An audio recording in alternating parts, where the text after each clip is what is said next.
thanks for coming. Good morning.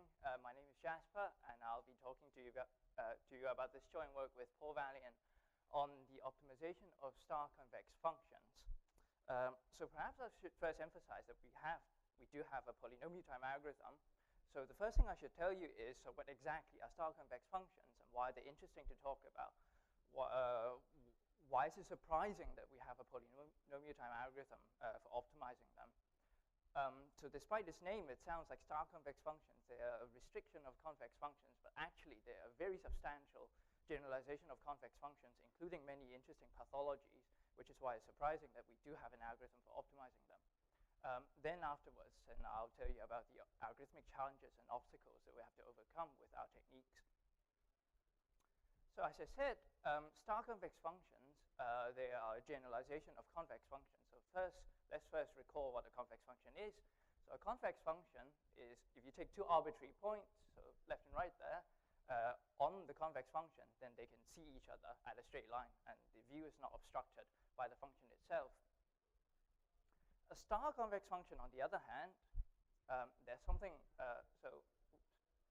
the global optimum we call the star center, and star convexity says instead of taking two arbitrary points, we always fix one of the points being the global optimum, and star convexity simply says that every other point is viewable directly from the global optimum.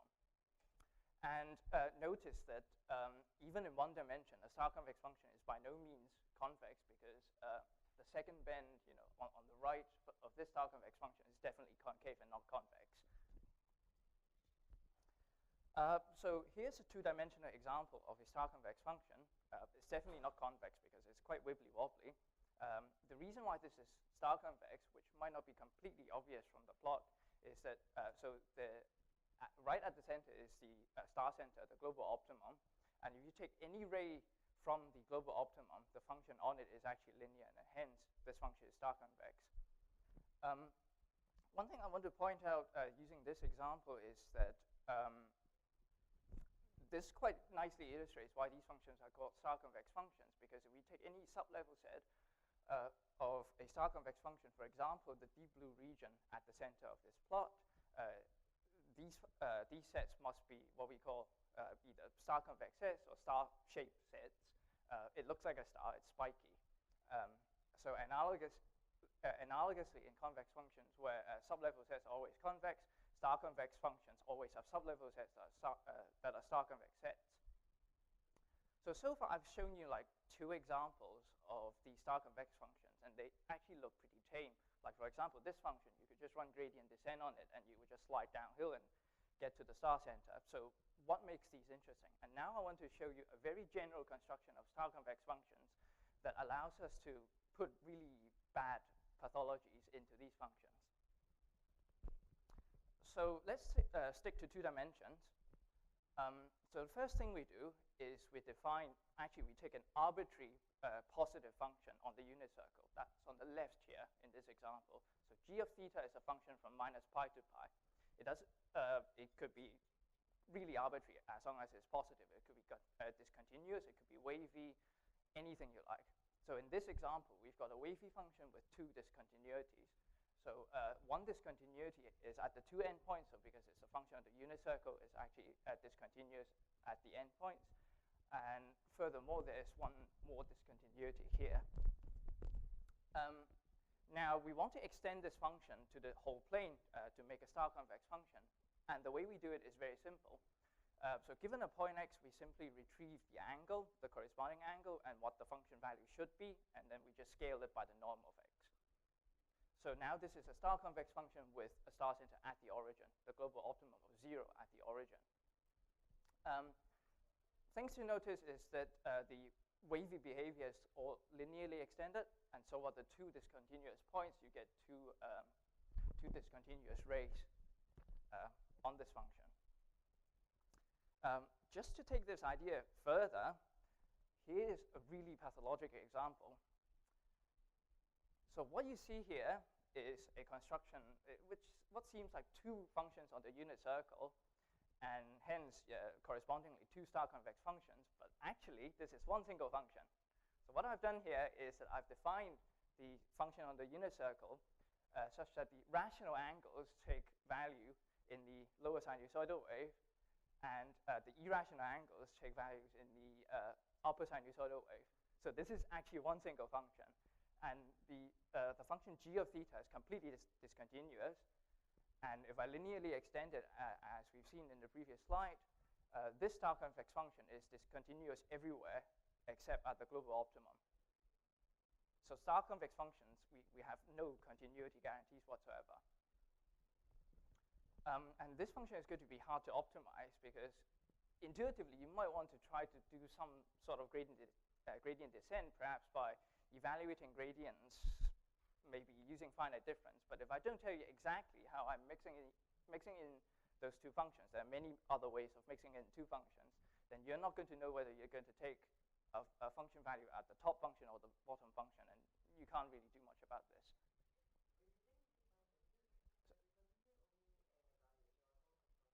Yes, yes. Yeah, so this example, it should be a surprise that we're actually able to optimize these functions. And that's our main result. We have an optimization algorithm, a polynomial time optimization algorithm. And what are the assumptions? We only require a value oracle access. And structurally, we only assume that the function is Lebesgue measurable. So in particular, we make no continuity assumptions whatsoever, so no gradients even. Another thing we need is that we have to guarantee that the star center, the global optimum, is within a radius r of the origin. And under these assumptions, then if we want to find a good estimate with accuracy epsilon of the optimal function value, then we can do this in time that is polynomial in the number of dimensions n, polylog in 1 over epsilon, and polylog of r.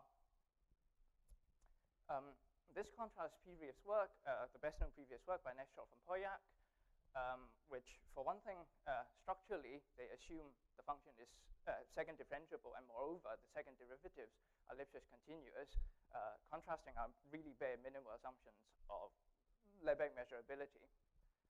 And furthermore, in terms of runtime, their algorithm runs in time that is polynomial 1 over epsilon, whereas our algorithm runs in time that's polylog of 1 over epsilon, so we're exponentially faster in this parameter. On the other hand, they're a little bit faster in their dependence on the number of dimensions. So our approach, a natural thing to consider is maybe let's just assume that the function is differentiable and run gradient descent. Unfortunately, that doesn't quite work. So this is a star convex function designed to illustrate that. So what's going on is that at the x and y axes, as you get closer and closer to either of these axes, the derivative actually diverges to negative infinity.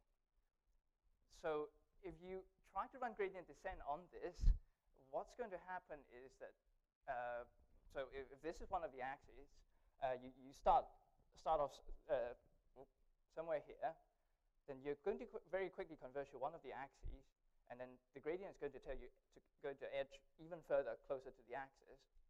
And you might just bounce around for a very long time without actually making any progress towards the star center. So that's not very helpful. So instead, our algorithm is based on the very well-known ellipsoid method. So this is a refresher for those of you who might need that. So at each iteration, we maintain an ellipsoid as our current feasible region. Namely, we know that the star center is within that ellipsoid region.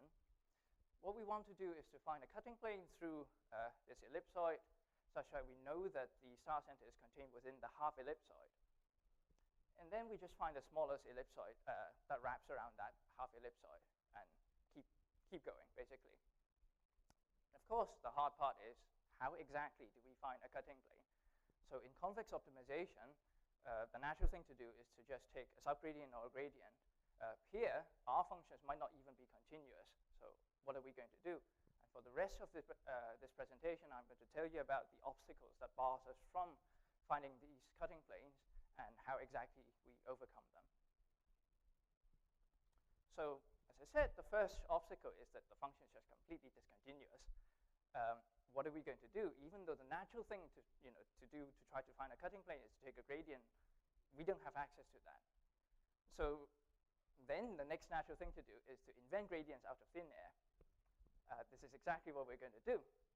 Instead of working directly with the star-convex objective f, we work with a proxy of it, which we call the blur logarithm of it. So there, which is that expression there, which is a function of x. So there are two things going on. The first thing is, instead of considering the function f, we consider the logarithm of the function f. Then the second thing is, given a point x, we consider a Gaussian around it and associate the expectation of the logarithm of f with that point. Okay, so effectively, we're basically just blurring the logarithm with a Gaussian. And that does two things. First thing, the logarithm maps the potentially very large range, the function range, into a logarithmically smaller range. And the second thing is, this thing is both continuous and differentiable. And moreover, we can evaluate very efficiently using Chernoff bounds arguments that both the value and the gradients. So now we've got gradients. So now the story, it sounds like, well, then what we want to do is, given this Kern ellipsoid at the center, we consider a Gaussian around it, ask for the gradient of the blur logarithm, and just return it as a cutting plane. But of course, the story isn't so simple, because sometimes it might point in the wrong direction. It might lead us away from the star center. So these gradients aren't completely reliable. And the intuition, maybe surprisingly, can be best explained using this toy. I'm not really going to explain, why you want to play this toy or anything, but I want to get across one physical intuition. So if you try to pull those two rods such that the angle in between is far apart, wide apart enough, then the marble has, the marble at the end of the rails, it'll start having the incentive to roll counterintuitively uphill. Because if it tries to roll uphill, if the angle is wide enough, then actually the center of mass lowers. Yeah. So what's that got to do with star-convex functions? So let's consider a star-convex function where there's an angular wedge. Outside the angular wedge, the star-convex function takes high value. So maybe regions outside here, it takes high value. And inside the wedge, the function actually takes low value. And the marble works as a good analogy for the Gaussian.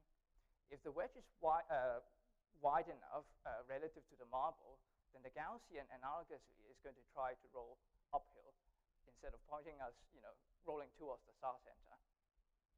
And we have to do something about this. So algorithmically, I'm not going to go into any of the analysis. Algorithmically, this is what we're going to do. So with this, so the black circle, again, is our Kern ellipsoid. Around the center, we consider a Gaussian denoted by this red dotted circle. So on this Gaussian, we sample a point. And now around this point, we blur the logarithm. And we ask, what's the corresponding gradient?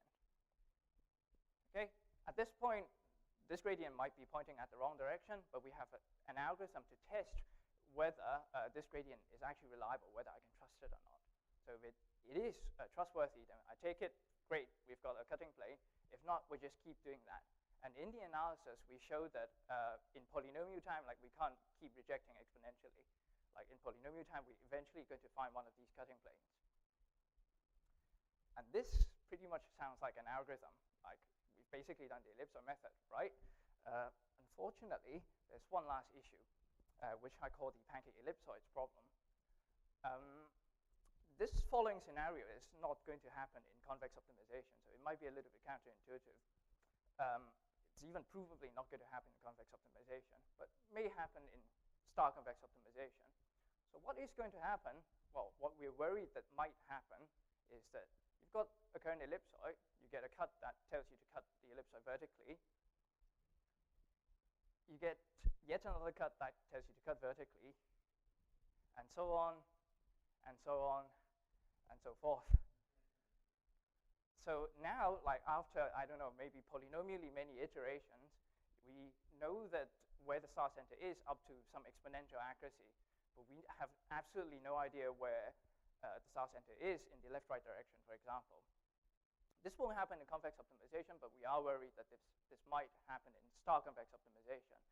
And if the cutting plane algorithm keeps telling me to cut in a certain direction, then the cutting planes have stopped being helpful. what we really want in this particular case is we want a cutting plane that goes in the left-right direction, right?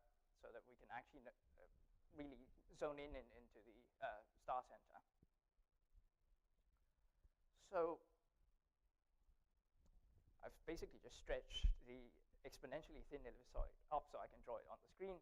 The issue here is when I take the gradient, so which is currently pointing downward, it's not exactly pointing downward. Really, there are two components. There's a vertical component, and there's a horizontal component. What we're really properly worried about is the case where the vertical component completely swallows the horizontal component. So we don't actually get much signal in the horizontal direction.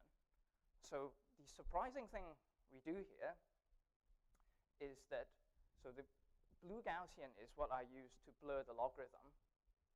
The surprising thing we do here is that we just stretch this blue Gaussian far, far outside, potentially exponentially far outside my current ellipsoid. So effectively, we're exploiting structure outside the current ellipsoid in order to find a cut that's in a useful direction. So the algorithm basically keeps trying all sorts of different scales. I keep stretching this blue ellipsoid outside the ellipsoid region. I keep stretching it until I find one of them such that the vertical and horizontal components are comparable so that I can reliably retrieve the horizontal component of the gradient in order to find a cutting plane in the left-right direction. And that basically actually completes the algorithm. I've got a lot of time. To summarize, what are our contributions? What are the novelties? So the first point is that we're really pushing the limits on the structural assumptions we make in optimization. I want to emphasize again, we're making no continuity assumptions. We're only assuming that the function is Lebesgue measurable, and that's the bare minimum you have to assume if you want to run any sorts of randomized algorithms on it in order to talk about probabilities. And the second point is our novel use of randomization in optimization, in particular the Gaussian and Gaussian sampling that we use to find a cutting plane in the ellipsoid method, in running the ellipsoid method. And the last point is that sometimes it turns out in order to make progress in further cutting my current ellipsoid region, we have to look way, way, way outside the current ellipsoid. That's a new idea. And yeah, that's it. Thank you.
Not really. Actually, the one thing we were thinking about is exactly what sort of assumptions, short of like Lipschitz second derivatives, do we need to actually really utilize gradient information. So the algorithm here is that we invent gradients out of thin air, but they're not reliable. So a lot of the machinery is going into actually how to make it reliable.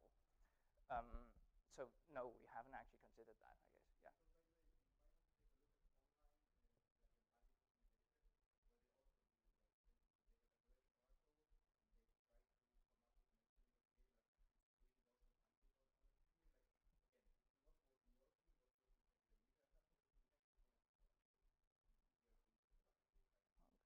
Thank you.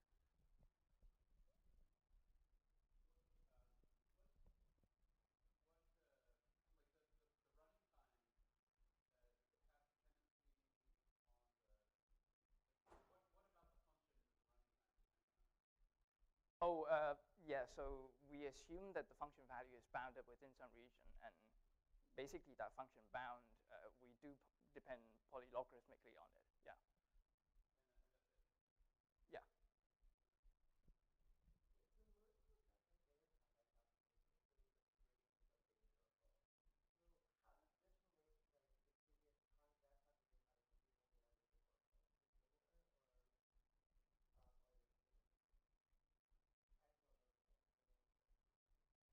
I'm not too familiar with what you're talking about.